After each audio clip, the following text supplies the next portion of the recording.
Muri yeZimbabwe aiwa pane mashoko anobuda achinzi aiwa SADC iri kuita mapreparations ekusangana ne the main opposition yemuZimbabwe vanozonzi CHAMISA. Sasa taendera mberi nenyaya iyi aiwa muri yeZimbabwe idzi inhau dzavhundutsa vanhu vazhinji nekuti vanhu vabva vaita hope kuti aiwa pane pauda kuitika zvinenge zviri nani, pane pauda kuitika zvine musoro. Saka kana uchitanga kuona mavideos edu aya anokurudzira chibva wasubscribe wolike wotina on the bell icon tambochiona maupdates anokupa pano paZim News Live. Notoona kuti dzora nhasi nhau dzinonzi the regional bloc SADC is preparing to meet the Zimbabwe main opposition leader Nelson Chamisa in the next 2 weeks. Saka inoendera mberi ichinzi we do have it on good authority that Nelson Chamisa will be in Gaborone, Botswana in the next 2 weeks for a very important briefing on the latest developments in Zimbabwe.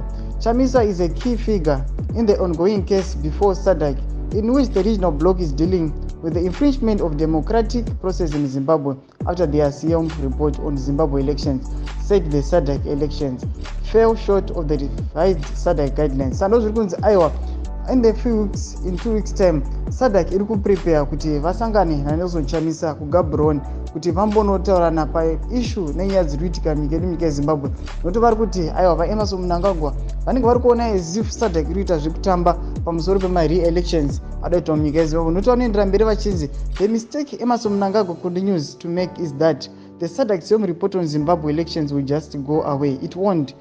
That SADC SIOM report on Zimbabwe elections will be dealt with. Sado mashoko ari kwachibuda munewspaper reAfrica Beetle Window achiti aiwa SADC yakuita mafinal touches kuti ichiprepare kuti ikwanise kutaura naNelson Chamisa pamusoro pema-elections akaitika musi wa23 and 24 August 2023. Samburi yeZimbabwe chibautudza mafungiro iyi munoti kudii pamusoro penyaya iyi ine mucomment section medu. Aiwa musakawana kusubscribe kulike pachanotina on the bell icon tambochiona maupdates andokupa pano paZim News Live.